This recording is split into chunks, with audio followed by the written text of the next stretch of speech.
5,500 years ago, the Sumerian people of Mesopotamia developed the first system of writing, now called cuneiform. A reed was used to inscribe soft, damp clay tablets with various types of symbols. These inscriptions communicated the language of the day. They are the earliest human voices we hear. They connect us to a time and people that we could otherwise only imagine. These clay tablets give us a clear picture of society and culture at the beginning of civilization, as well as the character of the people, their beliefs and values. And now, Grant Peeples with Clay Tablets. Do, re, mi, fa, so, la, ti, do.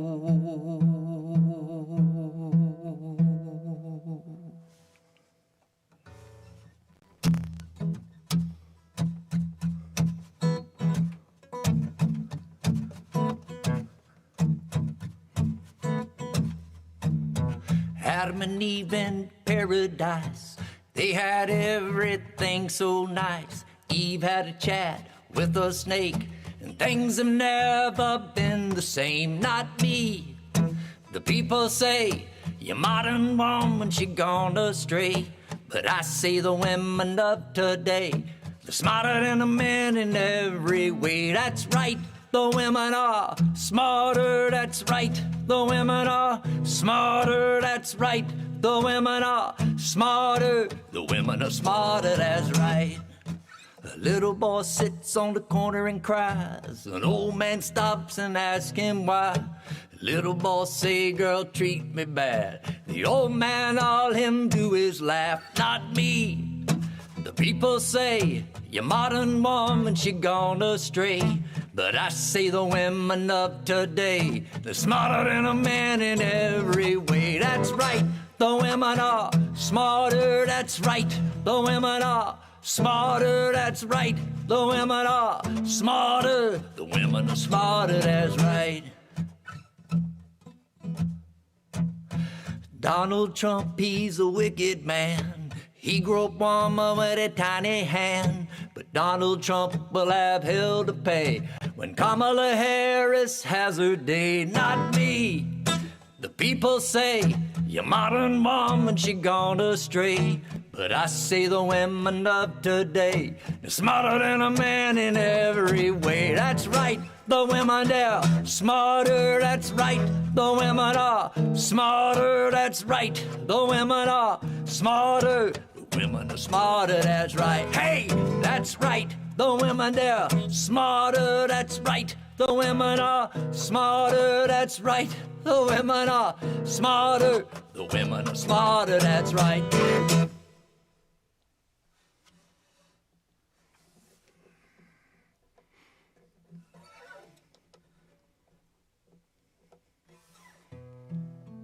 I love that picture. I'm going to do a song that I wrote about my Aunt Lou. Some of you might have heard about her before. She was my grandmother Betty's sister. She had 9 brothers and sisters, and she is my first ancestor on both sides of my family to graduate from college, which she did in the early 1920s. And she was also my godmother, and she had no children of her own, and she took this role very seriously, and felt it was incumbent upon her to teach me some things. And it was my Aunt Lou who taught me how to she taught me how to fish, even before my grandfather did, off Hannon's Dock on St. Teresa Beach, where she also taught me how to swing a hammer in the pantry of my Aunt Euphasine's house. Taught me to use my elbow and not my wrist. It was my Aunt Lou who I first played horse with on my grandmother Betty's back patio. She taught me how to shoot a basketball, and she taught me how to crank a lawnmower. And she was I loved her so much. She, and then as I got older and could drive, I could go by her house and drink beer and smoke cigarettes. Aunt Lou had she had a secret. I guess that's what you would call it. I'm not sure if your definition of secret, if you live in the North, your definition of secret is probably a little different than if you're in the South. If you're, say, in Ohio, for you a secret is something that nobody really knows. In the South, it's different. A secret in the South can be that everybody knows it, really, but they just don't talk about it. So I'm going to sing you a song that I wrote about her, but before I do that, I'm actually going to read you a poem that I wrote, and it's called The Groove. Clara took a long, hard pull on her cigarette. As she exhaled, she said to him, "You might want to park that poetry shit for a bit, mister, and maybe try to get your happy back." She spoke with firm lesbian authority, the kind earned by a lifetime of not wearing makeup, of having never played with dolls. Aside from storytelling and distillery, she had no truck with artistry. She had never bought in to his rhymes. Instead, their friendship had been born at the corner of a bar where a mutual admiration for Jameson whiskey surfaced. That and Tom Brady, too. But also passionate, virulent anti-republicanism and a common vehement hatred of academia. He and his MFA, she and her GED. He sipped the Irish whiskey neat and said to her, "Maybe you're right." I once knew this great saxophone player. His name was Jimmy Graham. But the last time I saw Jimmy, he was playing bass. I asked him what was up with that, and he told me that the saxophone had become too dangerous, that it just carried him too far out there beyond the edge. But that the bass kept him closer to himself, that it kept him there in his groove. She laughed smoke, gripped the edge of the bar tightly with her hands. "You are one crazy son of a bitch," she said.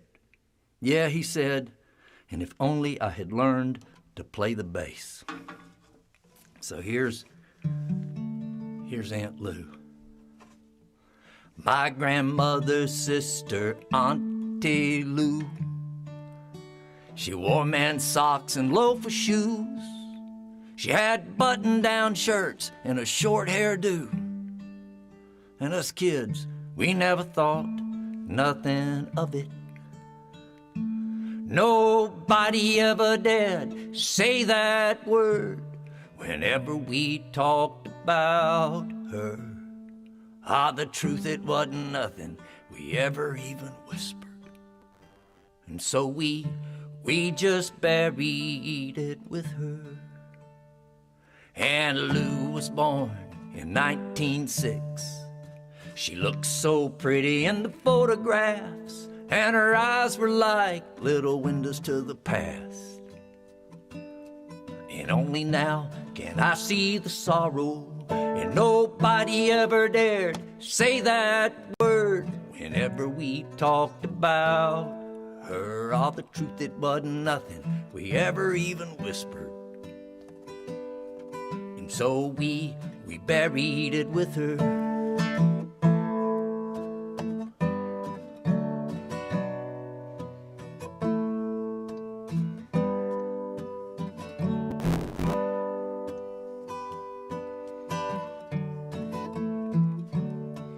Martini in her left hand, a cigarette there in her right, and she's driving home alone on a Saturday night. And Lou could saw a board, she could drive a nail, she could run a chainsaw, make a football sail, and put a worm on a hook and cook a steak on a grill. And she could chop wood like a Nobody ever dared say that word whenever we talked about her. All the truth, it wasn't nothing we ever even whispered. And so we just buried it with her.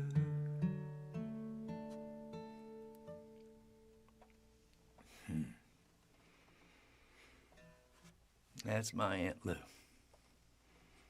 graduate of Florida State College for Women.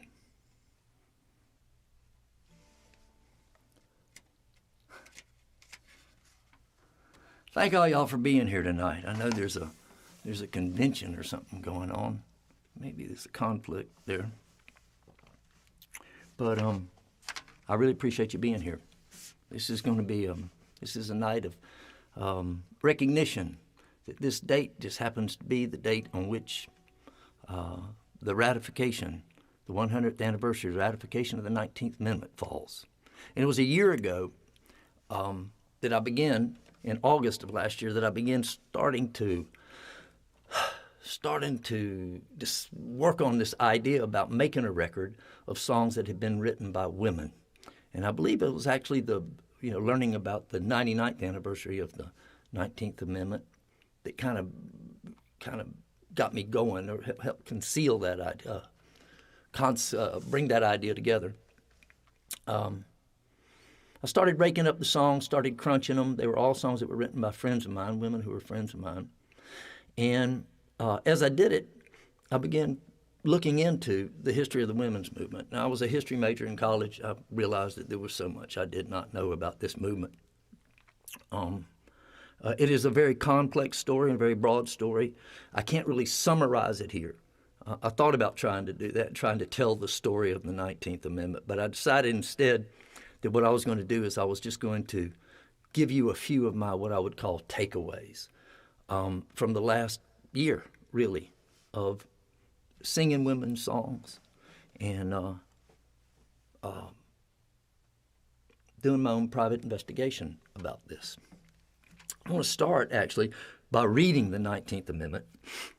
And it says, "The right of citizens of the United States to vote shall not be denied or abridged by the United States or any state on account of sex.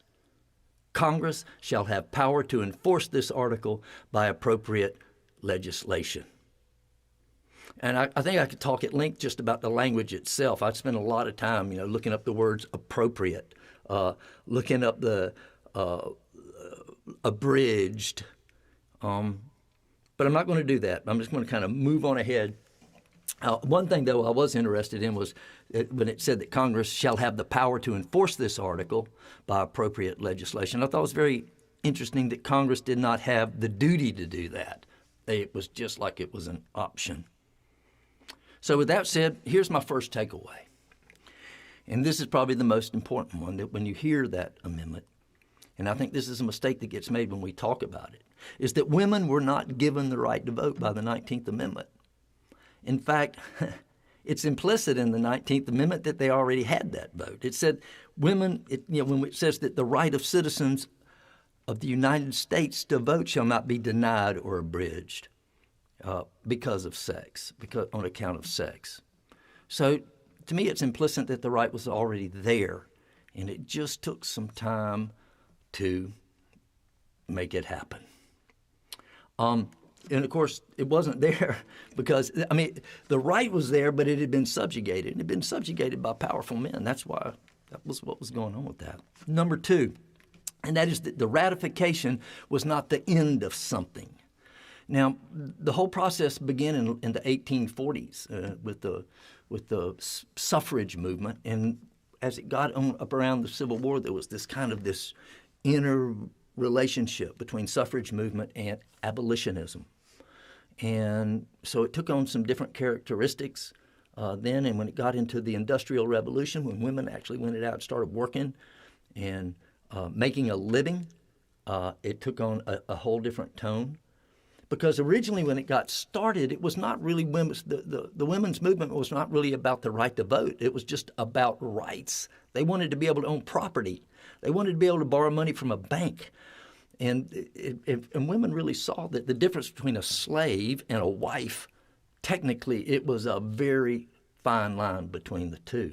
I can remember in the early 1970s here in Tallahassee, I can remember hearing a woman in particular by the name of Becky Poggi complaining that she was unable to take out a credit card until she got her husband's approval, and that was in the early 1970s. At any rate, so this whole process kind of continued up through World War I, and that had a huge effect on it then. And but that was just the beginning. That was just the beginning. It was kind of like a turn, an apex, and there was a big difference in having the right to vote and having rights. It was the difference between having a fish and having a fishing pole. It was the 19th Amendment, and this is in my view, what it did was it gave women the opportunity to be able to vote in elections and to be able to have political power so that they could get their rights. Number 3, and I think it's important to remember this, that this thing barely happened. The way it worked is that the states, there were 48 states at the time. The United States Senate and the United States House, the Congress, had to pass this amendment. It passed in the Senate by 1 vote, and it passed in the House by 2 votes. And at that point, it went to the states, and 35 of the 48 states had to ratify it.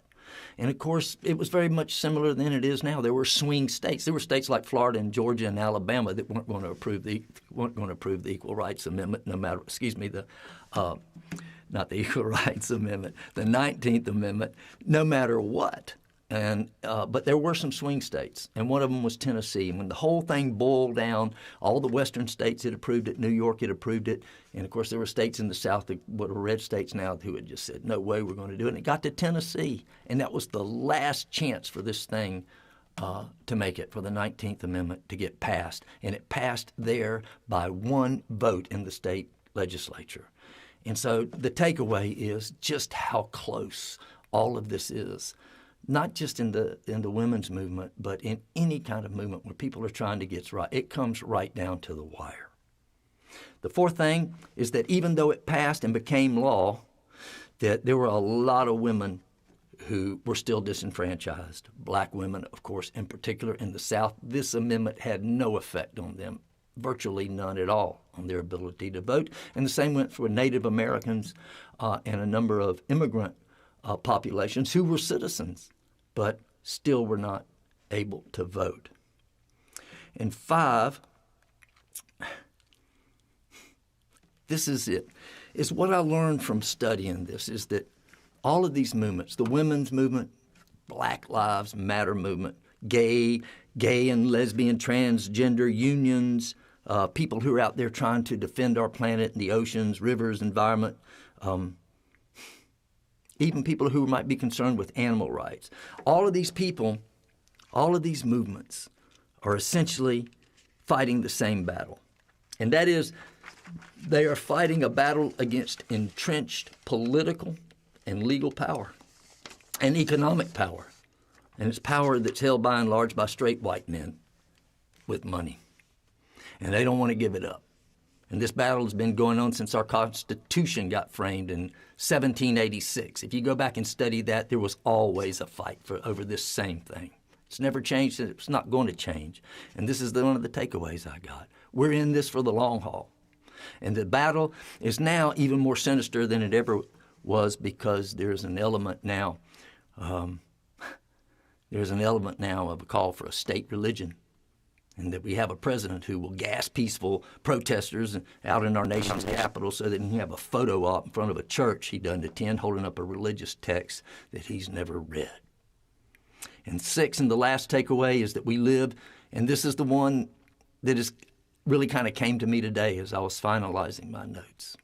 And this is a strange one to say, but my takeaway from my study of the 19th Amendment is that we are, in fact, the greatest country in the world. And that we are the greatest country in the world not because of who we are or what we have. We're the greatest country in the world because of what we're able to be, what we're capable of being. And you can go back and We can make statements about how, oh, yeah, the people who framed the Constitution, our founding fathers were slave owners. They were misogynist. Many of them wanted poll taxes. They stole a land from Native Americans, and all of this is true. And yet they were able to envision a country and create the documents and create a legal system by which all of that can be changed and all of that can be righted if we just have the will to do it. And so that's it. Those are my takeaways. And so that's about the 19th Amendment. And we've talked about kind of like 1920 a lot. But now we're going to show a little video of 2020. And this is on the streets of Seattle, Washington last month.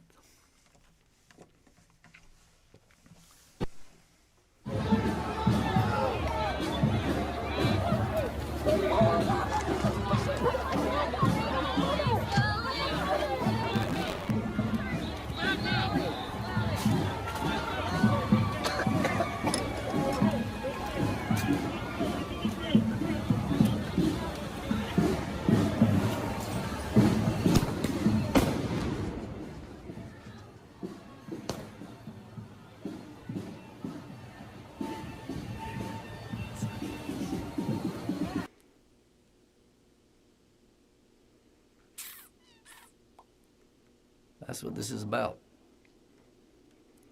All right. No commentary on that. I just want to, how about, I think it's time to get Donna on the phone. Pete, have you got Donna out there? Is she on the line somewhere? I'm on the line. Hey, Donna, how are you?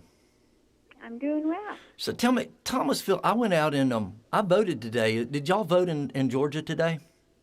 No, we had our primary about a month ago. You had your primary. Today we had local elections in Florida. And, that's what I mean, yeah. Yeah, so you had that as well. Well, today we had local elections here in Florida, and there were 10 races. And I would just like to say there were 10 races, and out of those 10 races, there were 7 women that I voted for. And so I'm really proud of that. Not proud that I did it. I'm proud that they were there.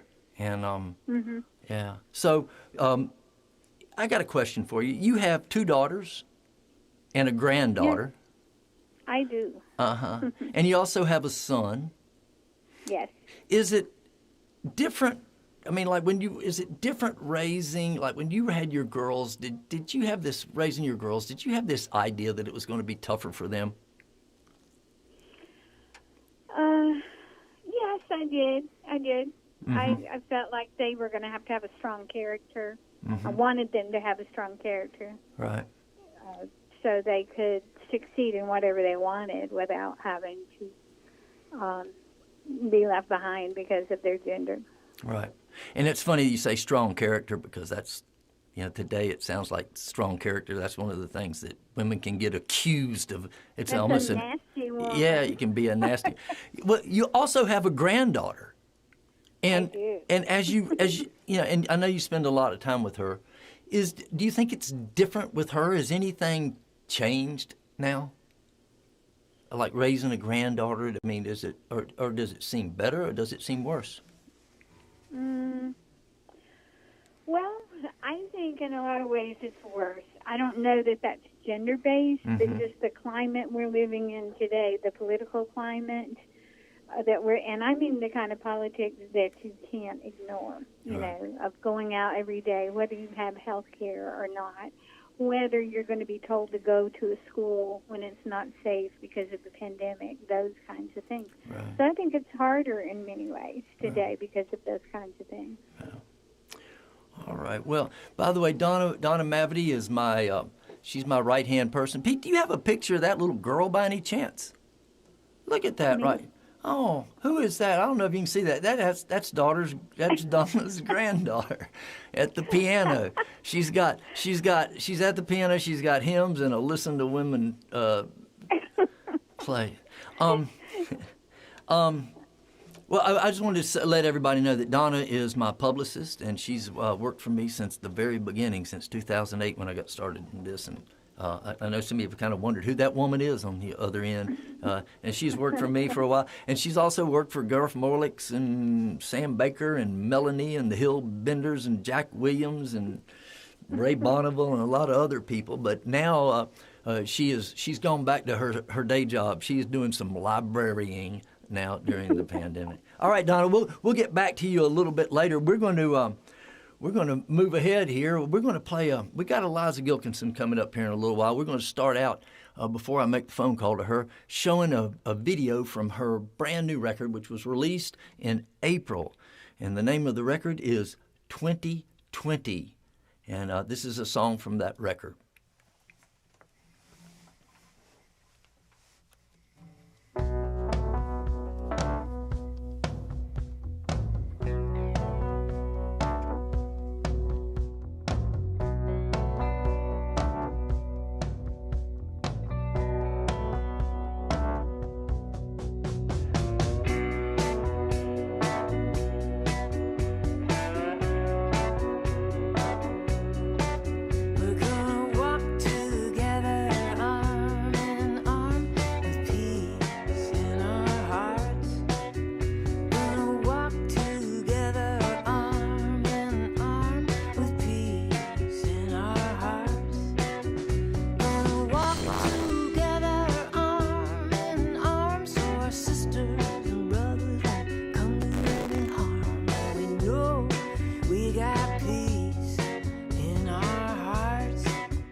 All right, we're giving Eliza a call. Let's see if she answers.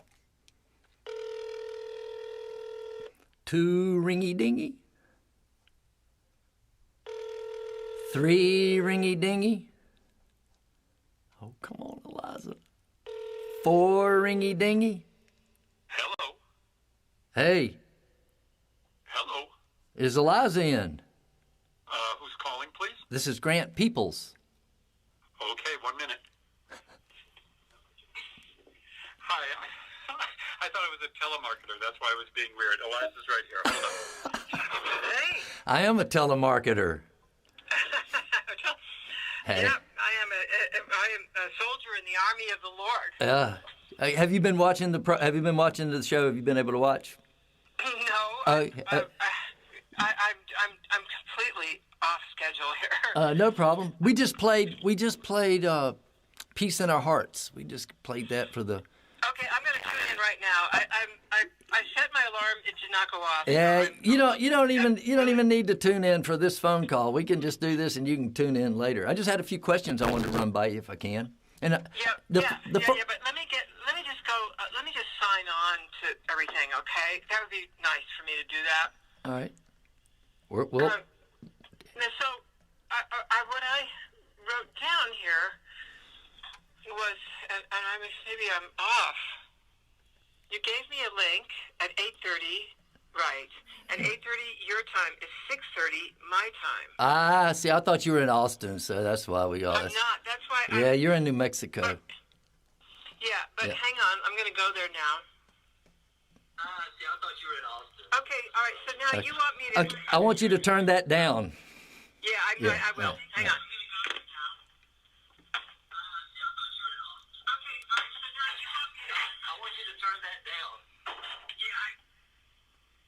This okay, is, all right, that's off. all right. Now I'm just in the headphones. Yeah, I just wanted to ask you a couple of questions, and the first one I wanted to ask was, where the name 2020? How did that come about?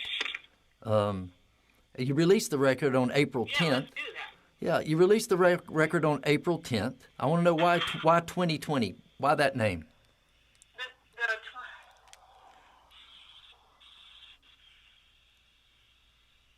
Hello? Hello? I love the play on words, 2020 vision. Right. Yeah. But was it a post-COVID name, or did you name that before the whole COVID thing There's took a place? delay. Hey, Grant. Yeah.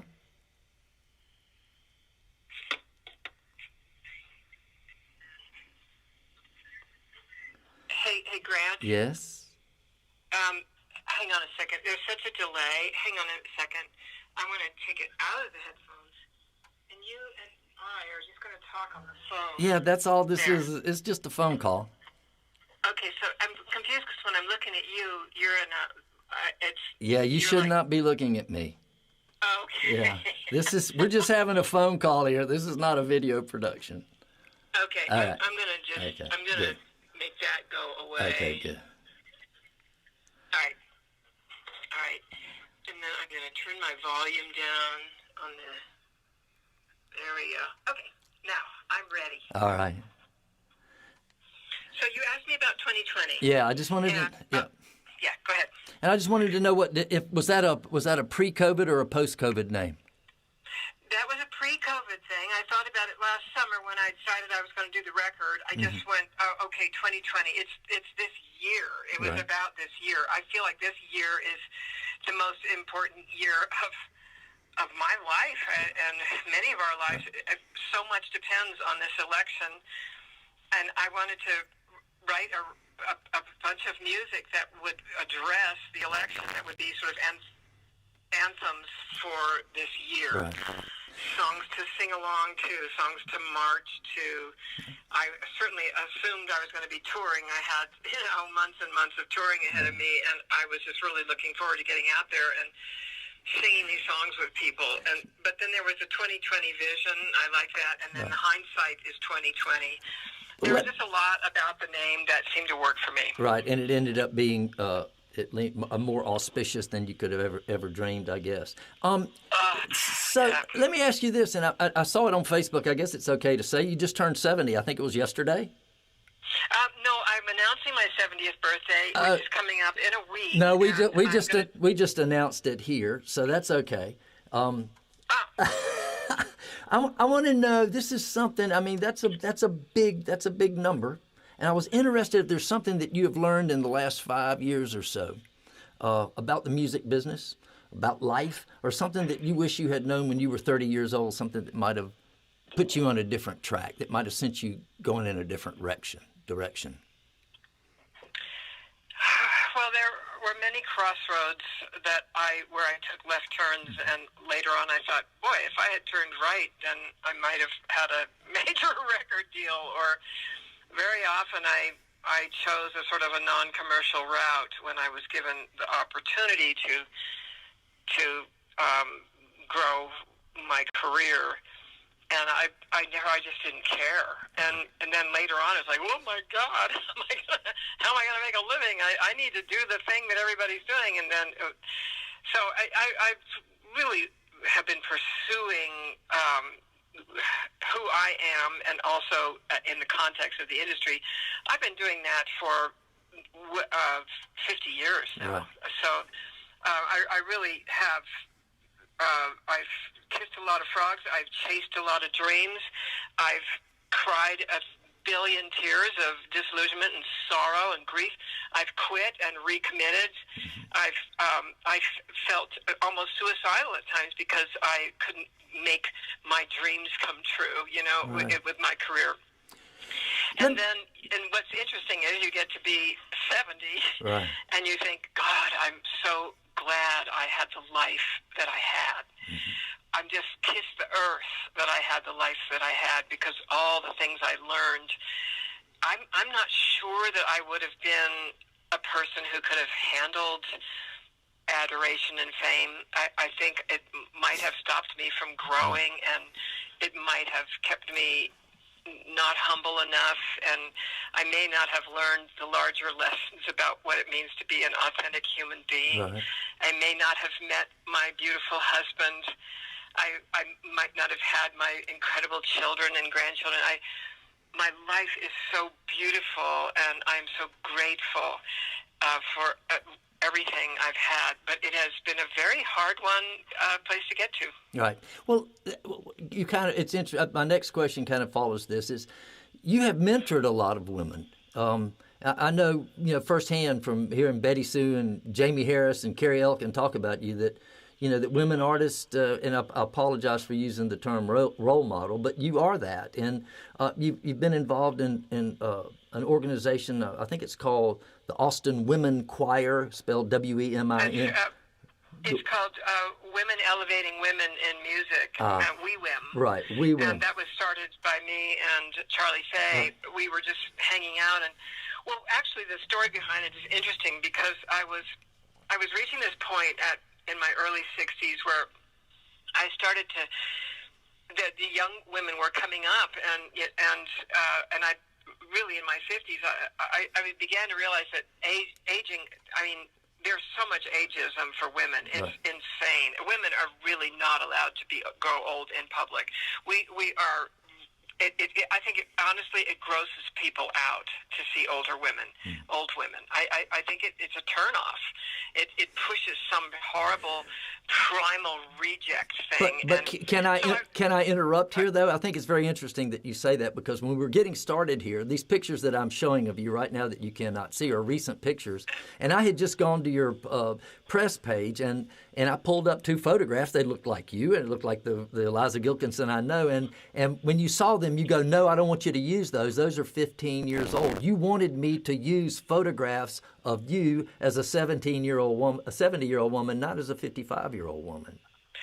Well, that's what I'm getting to is this whole idea of authenticity, which I think trumps everything. And right.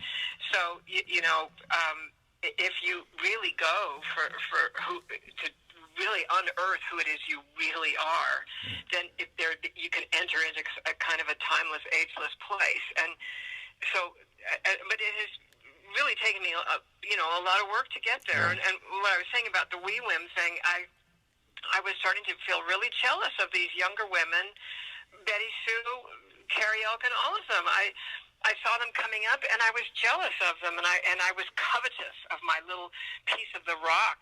And I had a epiphany where I realized that is so wrong, you know.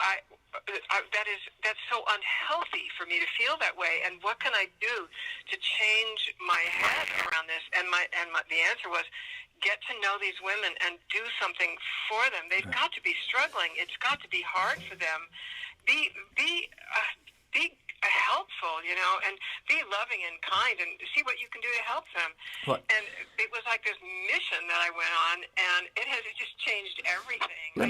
Let me ask you this. Let's just say you're at Folk Alliance, or you're at a hotel somewhere, and you get on an elevator, and it's you and a young woman with a guitar gets on there, and y'all are going up to the 30th floor, and she asks you, what's the most important thing I need to know or do with my career? And she asks you that, and I'm interested in what you would tell her, not that would be different than what you would tell a young man. If you had that elevator pitch, you had just that amount of time to say, just that one breather, what would it be? Again, it would be true to your authentic self. Do the work to understand who you really are, and that's what work you do on yourself. Right. And then, in terms of being an artist, it's a lot about writing really good songs. Don't stop short of greatness when it comes to writing songs. Don't consider a song done until every single word and melody and everything is in place, and it's very satisfying. Because I think what happens is everybody's all into their gear, you know, and into their marketing plans. And I mean, and I've said this many times to the younger women, you're spending too much time on your gear and your marketing plan. You're really good at it, but who are you musically? You know, I mean, if you spend all the time that you spend on your marketing plan on really honing your craft, that might move you further than your marketing plan will. Well, yeah, and also I think what's very interesting is what your first word is you need to work on yourself, and I think that the idea is that artistry begins with the self even more than it does begin with the craft and working on yourself. I have one more question, and then I want to go and I really appreciate you, and I'm sorry about me screwing up on the phone call. I probably interrupted your dinner. It's great. I'm very happy to talk to you. There's a famous Utah Phillips quote. I say it's famous. I have it written in my house, and I probably have it written down wrong, but it says, "You can't make a career move in folk music." And I was just wanting to know, like now, would you just share with me, what is your strategizing now as far as your career in light of this incredible birthday that's coming up, but more so in light of, what looks to be out there and what not to be? What are you doing booking wise? What are you doing about reassessing and rethinking about how to proceed, getting out into the public, it be through songs or shows? Oh, my God, it's really hard, because if you're going to do live stream and then you go, oh, hey, all these venues are doing live stream, but then you're just live streaming to the same people. Right. It's not like touring at all. Right. And I think everybody's seeing this. As they do live stream, the more they do, the more diminishing returns there are with it. You can't, unless you have a base of 20,000 people, if you're starting out, you're basically just performing to your same group again. And how to get out of that, I really don't know. I've been working on videos. I think videos are a good idea. I think that's one thing you can do that really gets spread around, especially if you make a really good video. I think it's a lot of people are doing. And then there are new venues. I mean, I'm going to do a drive-in movie theater next month with Ray Wiley Hubbard, and we'll just do it in the round. And people literally drive to the drive-in, and that'll be your first live performance. That is going to be my first live performance, and it's total social distancing on the stage. Everything is wiped down. I mean, it's Will my it be? first time Will it be out. broadcast too? Will we be able? Will it also be a broadcast thing that we'll be able to see? I don't think so. I think the venue is really trying to keep it specific, and I really understand that, because otherwise it just doesn't. Stuff gets too diluted, and so you have to make things special. And since he's asking them to physically show up, I think he'll probably keep it that way. All right. Well. But then we're all doing the live stream stuff. But I find that it's best to do your own live stream show and build on that. But I'm going to start doing. If somebody asks you to play on their benefit or whatever, I do it because it just gets me to new people. So there's a lot of free stuff being asked of us. Hey, will you play on this for that? And you go, I'm sick of doing free stuff. I really need to make some money. But you got to do it, because really you've got to keep growing your fan base. Well, because then you can sell records to them. Well, I'm sorry about the confluence of COVID and your new record. I had kind of the same thing happen to me with this record. Did you? Yeah. When did yours come out? It came out on Valentine's Day. So, but. Oh my God! Did you do any touring before everything shut down? I did 2 weeks. I quit March 3rd. Was my Were you last. Did you get stuck out on the road when everything stopped? No, I did not. But I kind of ran. You made it home. I ran home. So, well, look, we're going to go, but I can't tell you how much I appreciate. And once again, I apologize. I've learned something here. We're going to have to make calls to the people we're talking to before, just in case this kind of thing happens. And this is live television that we're doing, and so. But I really appreciate you taking the call. I wish you the best of luck with the record. And thanks, Grant. And just, no, I really think I screwed up somehow with the time zone thing. No. So my bad. Please don't apologize to me. And if it's a pleasure to talk to you anytime. All right. Thank you, Eliza. We'll talk to you soon. All right. Take care, Grant. All right. Bye. Bye-bye. All right. Hey, Pete, will you play that Eliza Gilkyson song that I recorded? It's called Unsustainable. This is on my new record that's called Bad Wife. I recorded this with Garth Morlix in Austin, Texas at the Root Ball Studio.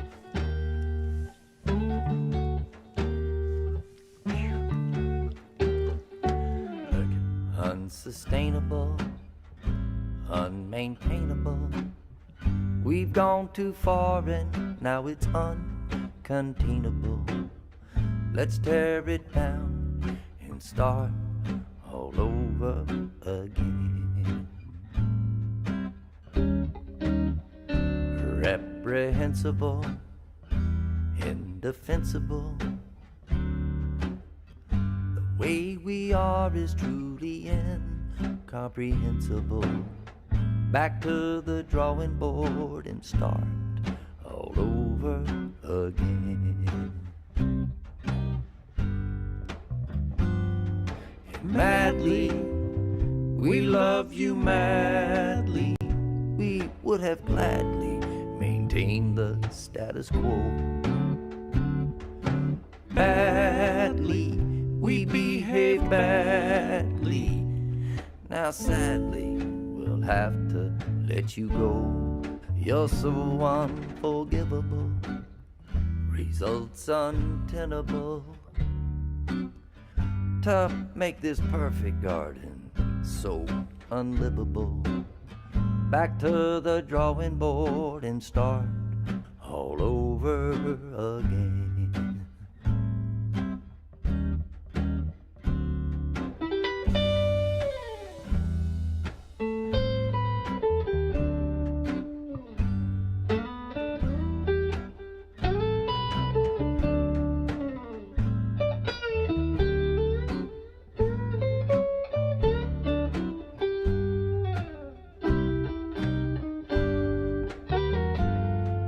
Madly, we loved you madly. We would have gladly maintained the status quo. Badly, we behaved badly. Now sadly, we'll have to let you go. You're so unsustainable, unrestrainable. Our rationale is simply unexplainable. Let's tear it down and start all over. Back to the drawing board and start all over. Let's tear it down and start all over again.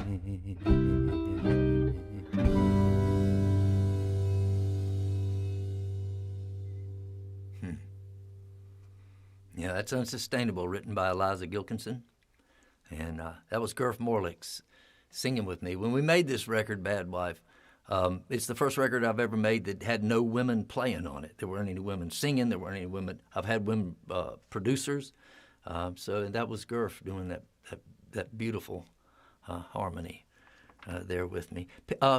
As y'all might know, if you've been watching these, we've shown a lot of art here. I've just got one painting that we're going to put up that I collected from this interim in the last month, and I want to show it to you. And it's by an artist named Zilly, is the best I can tell her name on that signature.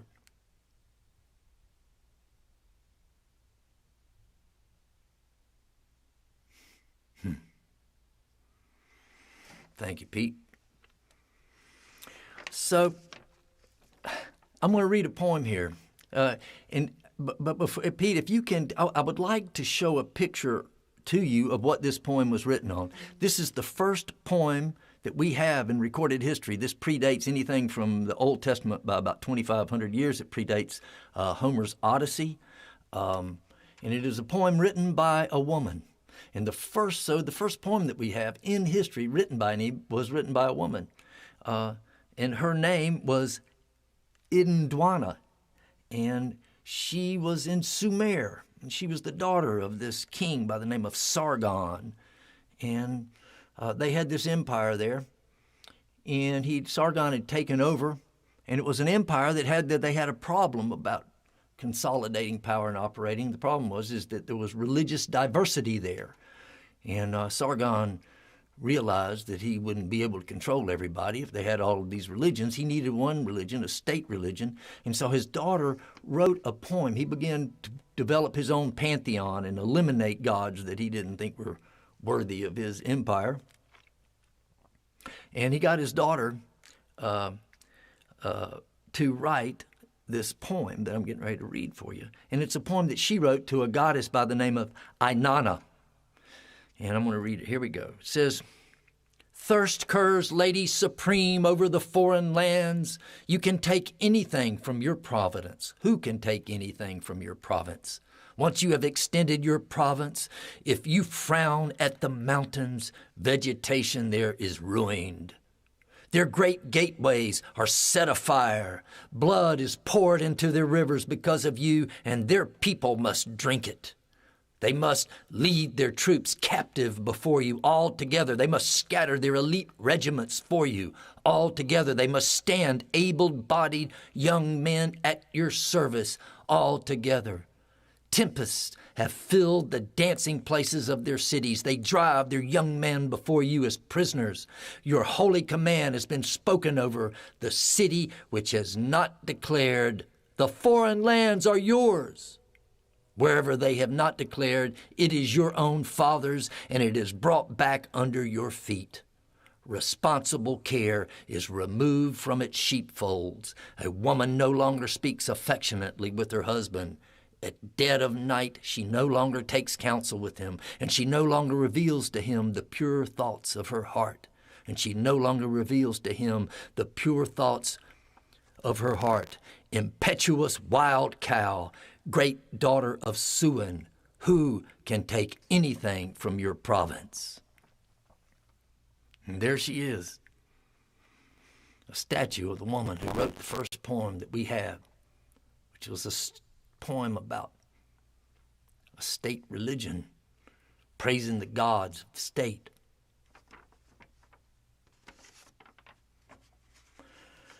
Which is something that we're going to juxtapose here now to a text I got from an old friend of mine. When I say old, I'm talking about 55 years.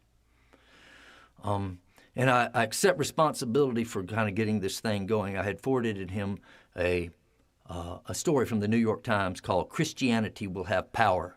And this is what he wrote back to me. Grant, I can't say that he's talking about the president, is perfect. Far from it. I do wish he would keep his arrogant mouth shut and stay off the Twitter account. Yes, by all means. That being said, he truly is respectful of the Christian faith and its tenets, whether for political purposes or he really feels that there is an attack on the Christian faith. My faith is in Christ, my Redeemer, not Donald Trump, but God has used some odd people historically to get things done. I just can't stand with the out-of-control progressive left, and I mean way out of control, with no blinders on. No blinders on. When we defund the police and say it's okay to have open borders, that you and my taxpayer money will pay for free, etc., you name it, to the immigrants, taking away gun rights, freedom of speech, etc. In 20 years will be another Venezuela. America is the greatest country on earth and has been protected and flourished with God's umbrella over us. We might head into the direction you aspire us to go, and then we'll be nothing more than a comma in the history of man. Man isn't mentioned in the Bible. America isn't mentioned in the Bible. And that may be the reason we ended up being a comma in the history of the world. I love you and always will. Let's disagree. Let's agree to disagree. So that is from my old friend. And I juxtapose that to the poem from the oldest poem we have in history, a poem that is 5,500 years old. And I think I'm just going to read this. This is kind of a summation and a reply to my friend. I'm sure I don't need to draw the blatant parallels here between my friend's text to me and the text discovered on the clay tablet that was Edinwana's poem to the goddess Inanna. There is almost 5,000 years between the two missives, but the essence of each is an unmitigated cry for a theocratic state. The primary difference between the two is that what the priestess Edinwana wrote was a creative act, original, and the text my friend sent is something that's been copied and pasted 1,000,000 times by Christian nationalists and sent to people like me.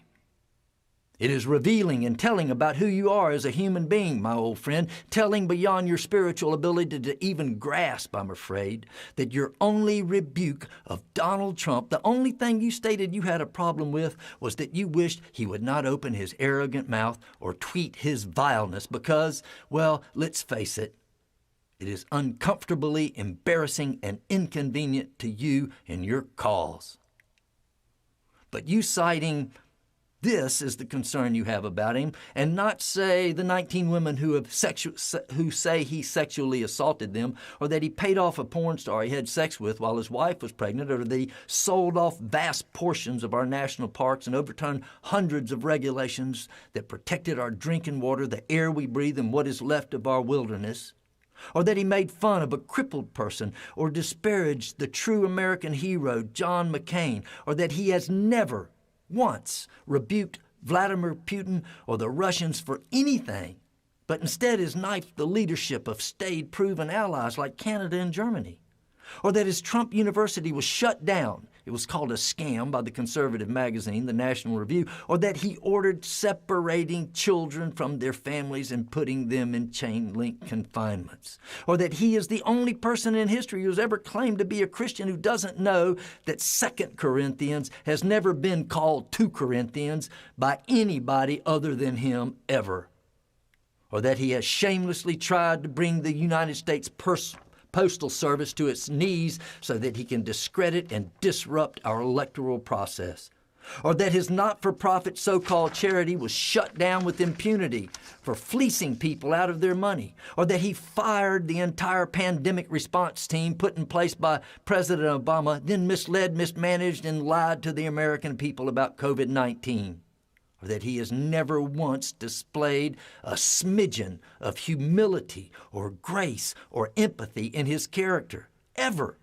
Nor has he apologized for anything ever, including spewing lies about Obama's birth certificate or taking out ads in the New York Times calling for the execution of 5 young black men who were later proved innocent of the crime they were accused of, or that his candidacy is overwhelmingly supported by the likes of the KKK, fascists, and militant public gun-wielding white supremacy groups, or that he feels himself, quote, a star, and is therefore entitled to grab women by the pussy. I could go on and on with the dirty laundry list of the abhorrent, vile, creepy, and scandal-ridden life of this despicable human being. The only footnote I would like to toss in is a quote from my father who said, "Donald Trump is the only guy I ever heard of who went broke owning a damn casino." But no facts and weights of evidence are ever going to change you, your heart, or these things you call your quote-unquote beliefs. No, you are a true believer. And like all true believers, you are programmed with passion rather than critical thinking, and therefore you can't help but automatically reject out of hand anything that appears to undermine those beliefs. And all that aside, I want to be really clear here about something, old friend. No, I will not agree to disagree with Christian fundamentalism using a malignant, narcissist, lying sociopath to usher in their autocratic theocracy. Christian nationalism is anathema to our Constitution, to the bullet that still resides in my father's body from when he fought for American idealism. It is an enemy of democracy and an enemy of free minds. It is an enemy of this fragile experiment of a nation that Abraham Lincoln called the last best hope for humanity. And I am spiritually at war with that, and therefore you as well. And so, no, I will not agree to disagree.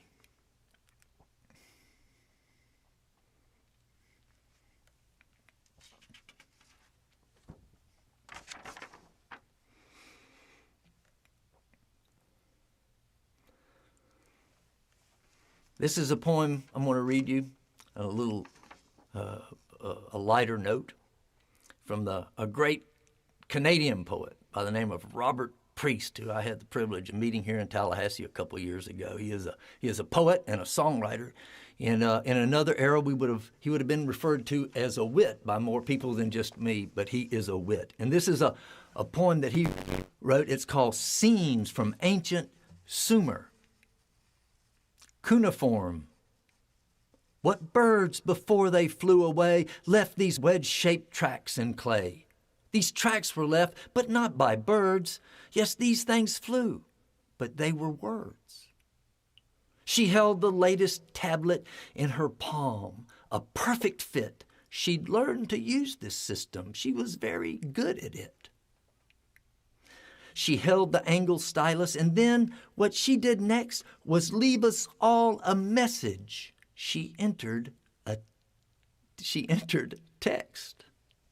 She loved this new technology, just soft, wet clay and signs, but it could store stories far across time. 4,000 years after, her city burned down, but they found the ancient tablet still working underground. The fire that had burned the library hadn't burned her words away. In fact, the flames had hardened them and baked them in the clay. Yes, Idunwana's cuneiforms, still readable in stone. Her tablet fits in the palm, just like a mobile phone.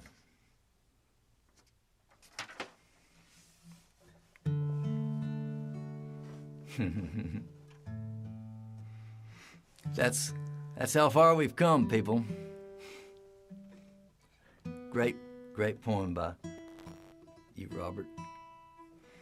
I'm gonna sing a few songs here that I wrote for women, and this is a song. It's a brand new song I wrote for my great niece, and her name is Sadie.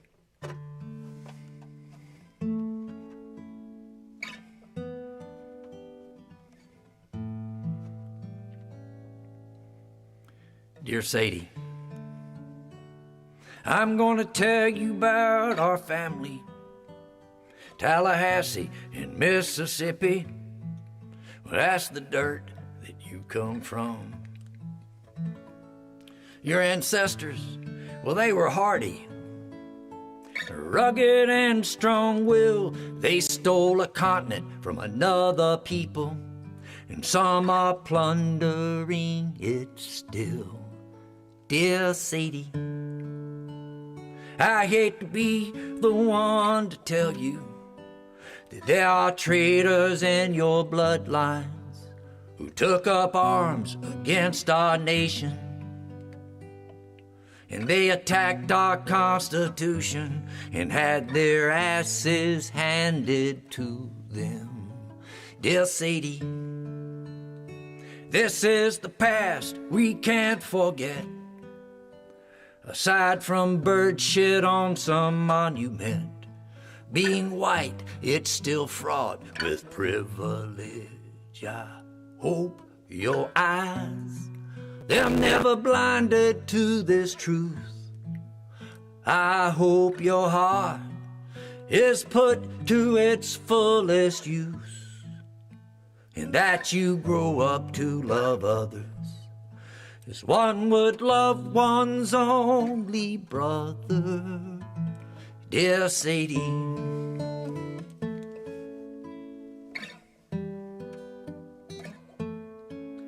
there's just two kinds of people in this world, little girl. Yes, and both of them are in you. Yes, both are there inside you. And you become which of the two you choose to be you. And this is part of what I'd hoped I'd have the chance to teach you. That and how to sharpen up a word, sing a ringing Dylan verse, read some Mary Oliver, and play an E chord on guitar. Yes, I'd hoped to try, but I'm afraid we missed that ride. Dear Sadie, I know chances are you'll never know me, but when you grow up, ask your daddy. You can ask him what I stood for, and let him tell you what I stood for. Dear Sadie,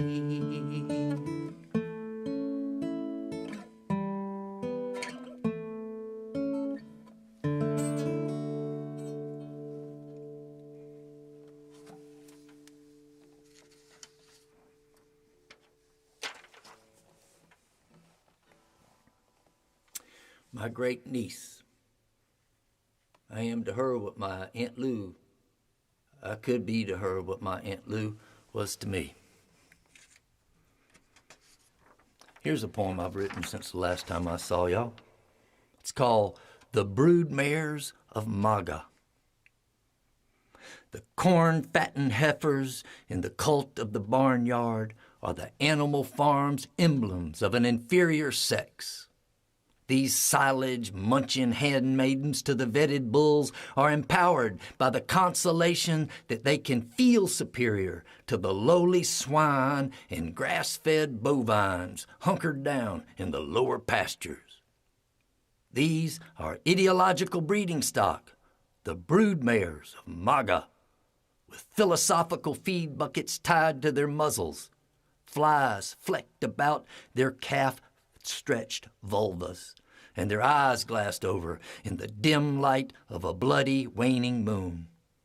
They have answered the call to surrender their inner ambitions to the man-demands of rote submission, whereby the barn door has been slammed with biblical verses and all that rapey, gropey, creepy stuff somehow now easily passes muster.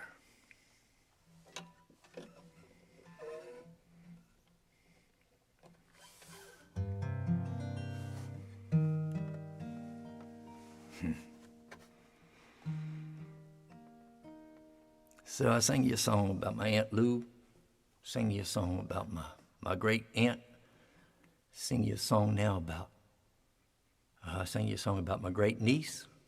I'm gonna sing you a song now about my dear good friend, Elizabeth Williamson. I wrote for her. she produced 3 of my records. We went to high school together. She's kind of a soulmate. Well, life on life's terms, it ain't no hell of a deal. And even with both hands on the wheel, well, it's a mighty rugged road we ride. And we might reinvent ourselves, but we don't really become someone else. And now I'm here to tell you, tomorrow is no place to hide. Ah, Elizabeth, well, is it just the coffee talking as I struggle through the fog of yet another brutal morning? I am wishing I was there with you in your sacred garden, sipping from that cup of wisdom that we have come to share. And anything we choose to sing can and will be used against us. It's a heartbreaking business. Keep both hands on the plow, 'cause there won't be no turning back, no shaving corners off our troubles, and no lights in any tunnels, and not a chance of digging out. Ah, Elizabeth, well, is it just the coffee talking as I struggle through the fog of yet another brutal morning? I am wishing I was there with you in your sacred garden, sipping from that cup of wisdom that we have come to share. Oh, Elizabeth.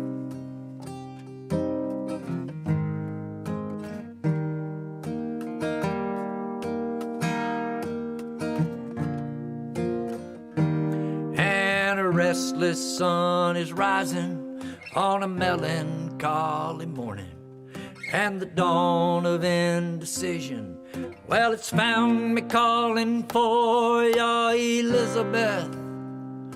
Well, is it just the coffee talking as I struggle through the fall of yet another brutal morning? I am wishing I was there with you in your sacred garden, sipping from that cup of wisdom that we have come to share, sipping from this cup of wisdom that we have come to share.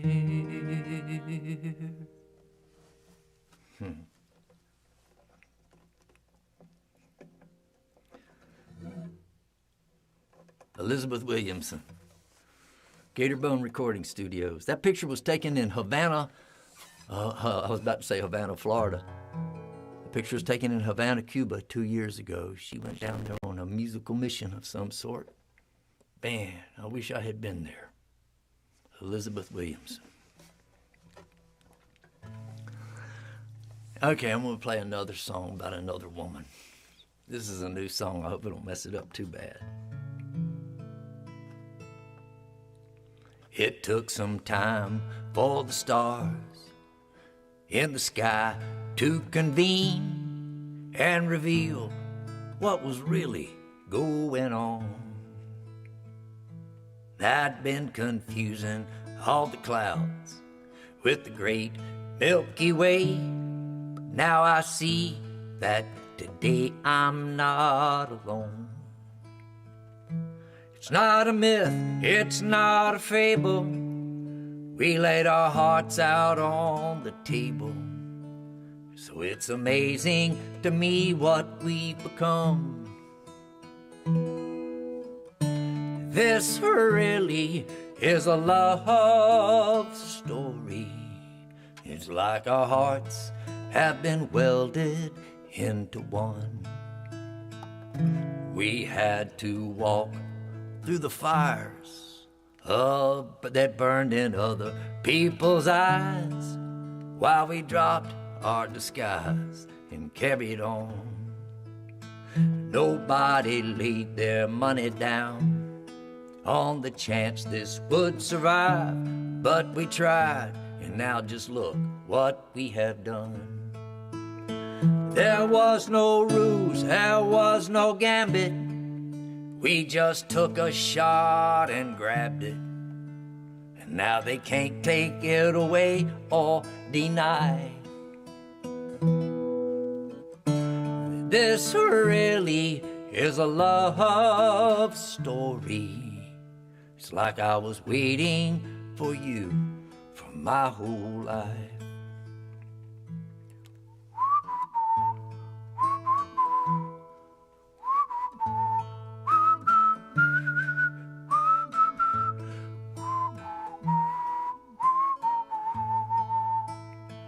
It's such a wonder, it's such a gift that we have carefully unwrapped.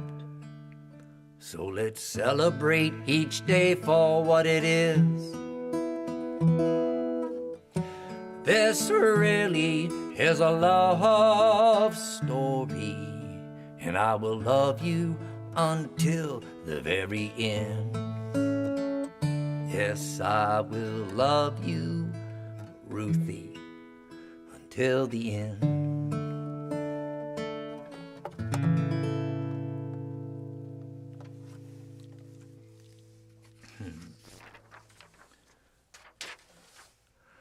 All right, Ruthie. So now it's time for viewer mail, and I believe time for viewer mail here. But I hate to say this, but we have no viewer mail. I don't know what happened, Pete. I got no mail here at my address. Did any mail come in here at the studio? Not here. Not here. Does anybody know what has happened to the mail? I guess we're just gonna have to go and move through this segment because we'll just move through it. If you can kind of catch up to where I am, I'll just move on down the page here. This is a little thing. As I began to get exploring and working through the women's movement and just seeing all the visuals from long ago and seeing them kind of juxtaposed to the visuals from today, I decided I would write a little song called Bookends. And it's just a tiny little thing here.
That's a little ditty called Bookends.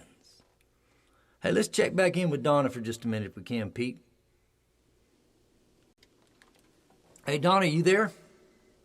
Donna is on the line. Hey, listen, I had really basically just one more question. I forgot to ask you. We had decided we were going to talk about the birds, and I was wanting to know what's going on at the birds at your window. Have you had any? Yes, I've had 3 people in the comments on the side page ask me about everybody. I'm remiss. So, have you had any new species show up? I did have a new species in the backyard, which was, I believe it's an eastern towhee. Eastern what? Towhee, or a Baltimore oriole. I couldn't get close enough to see. But I had sort of an epiphany watching the birds I wanted to share. Okay.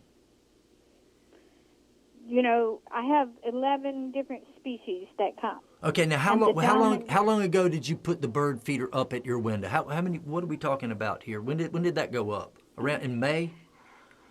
It went in May? That went up in June. Okay. In early June. Okay, yes. so you've had 11 species. Sorry to interrupt your conversation here, but you've had 11 That I see. Okay. And take note of. Okay. And guys, it's on my second floor window. It's great. It's a high up, and I think that's why I get so many birds. I get crows every day. Crows? Which is unusual. Wow. Big giant crows land. It's like a tray bird feeder Right. nailed. Uh-huh. Certain singer-songwriter that I know nailed it to my window. And I sit 3 feet away from them and watch them. It's awesome. But the blue jays are dominant. They're dominant over the crows? Oh, yeah, they dominate the feeder. They're there most of the time, and they're like the bosses of the feeder. Right. But the thing I've noticed is all they do is just fly at other birds and make a sound. And I realized that animals, we're the only species that go to war over stuff. I mean, you don't see the blue jays gathering a flock to drive out the woodpeckers, you know. Right. Somehow, even though they challenge each other a little bit, they still find a way to live, and they don't know what war is. They work it out. That was an epiphany to me. They work it out. Well, listen, if you would, what I'd like to do next month is I think we should really show some photographs. So you need to. I hate to charge you with this, but you take some photographs. That would be really good, and we'd like to have those next time. All right. Yeah, I got some good ones. Okay, good. So we shall do that, and it's been good catching up on the birds. And now comes the time, we're moving right on into, as we're closing up here. This wasn't an extended version, and so we have run long tonight. And I tried to warn everybody, and I know we're moving into the Democratic Convention, so I'm talking as fast as I can. We're going to get this thing finished with. But we have to have our tweets with God as we're ending up here. And this is a big deal. I just want to say something very odd has happened here. Our last show was on July 18th. And on July 19th, God posted this. This is the day after. Kind of a normal tweet from God. He said, quote, "Why do bad things happen to good people? I'll tell you. It's simple. To even out the good things that happen to bad people." Very good, insightful thing from God. And as y'all know, Gurf Morlick's turned me on to God in Winslow, Arizona, a few years ago, and it's been a major change in my life. So the next day, this is the 20th, God said, The next day, he said, this is on the 22nd, he said, "Now that Trump has pretty well established that libel laws don't apply to Twitter, I feel more comfortable discussing the many times I saw Geraldo Rivera having sex with underage girls on Jeffrey Epstein's sex island." God's just up to him himself. He's just doing the thing he does. And then I got no tweets from God from over a week. There was nothing. He went silent, and people were writing God and asking him, sending him on Twitter, saying, "What's going on?" And then he wrote this, and he said, "Thanks for the concern, everybody, but I'm just taking time off to write my newest testament while on a working vacation in Bethlehem. I will return even angrier, wittier, and more ineffective than ever in September. Just wait, just in time for back to school. In my absence, I want to let you know no one is in charge." So that was the last tweet we've had from God, and that was on August 1st, and we don't expect any more to hear from him until September. So it was a little scary to have that happen.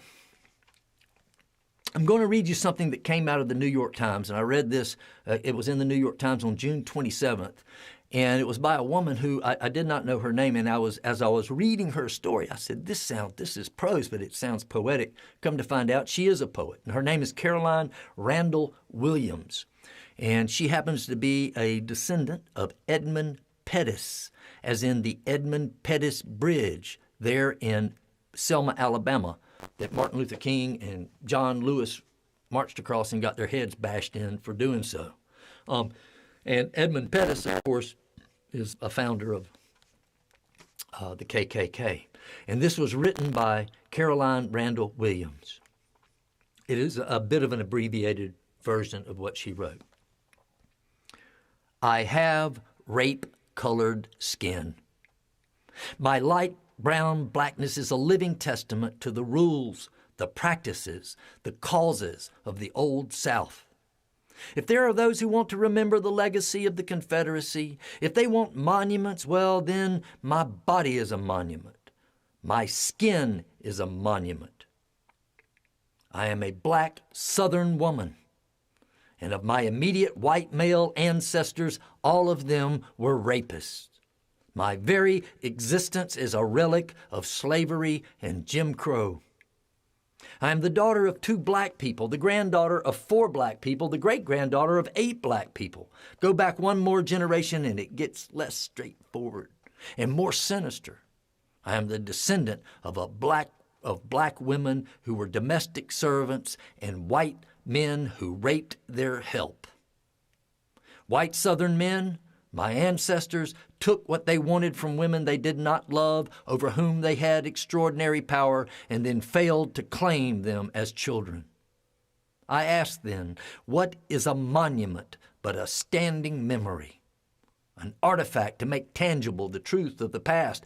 My body and blood are a tangible truth of the South and its past. The black people I come from were owned by white people I come from. The white people I come from fought and died for their lost cause. And so I ask you now, who dares to tell me I should celebrate them? Who dares to ask me to accept their mounted pedestals, their monuments?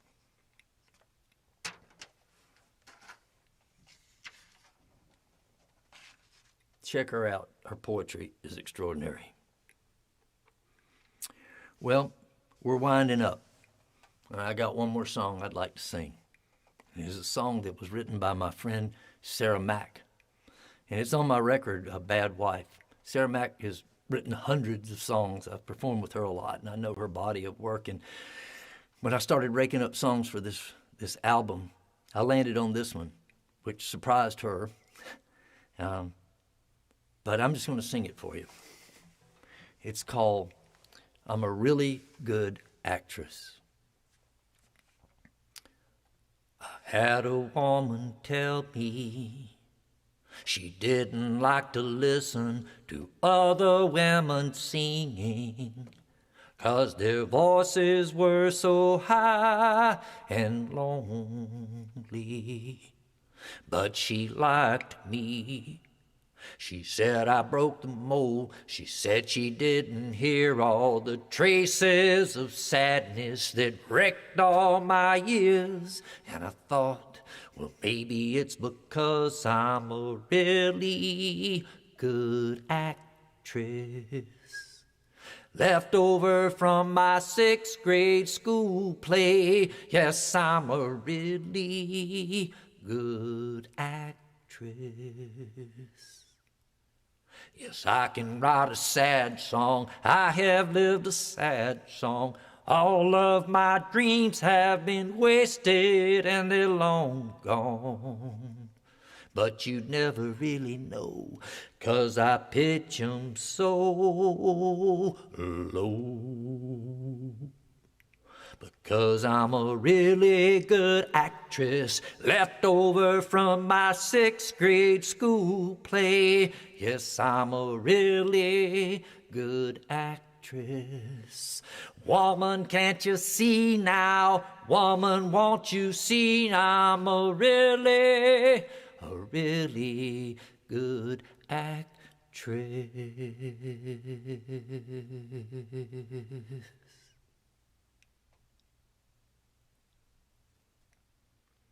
And that is Athena, naked Athena on the streets of Portland, Oregon, in front of a line of men with guns in uniforms that have no names on them and no insignias on them, and who are shooting flash bombs and tear gas at her.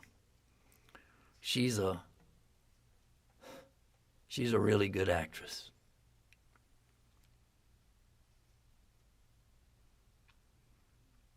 So that's our show. Thank you, Eliza Gilkyson. Thank you to all you people who support this.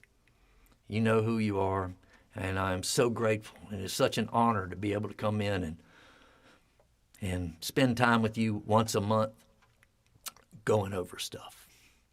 And thank you, Donna. Thank you, Pete. Thank you, Robert. Special thanks to Rita Jane, who helps us with our PayPal account and our Venmo account. And all of you who are out there, we shall see you again in September for another episode of Clay Tablets.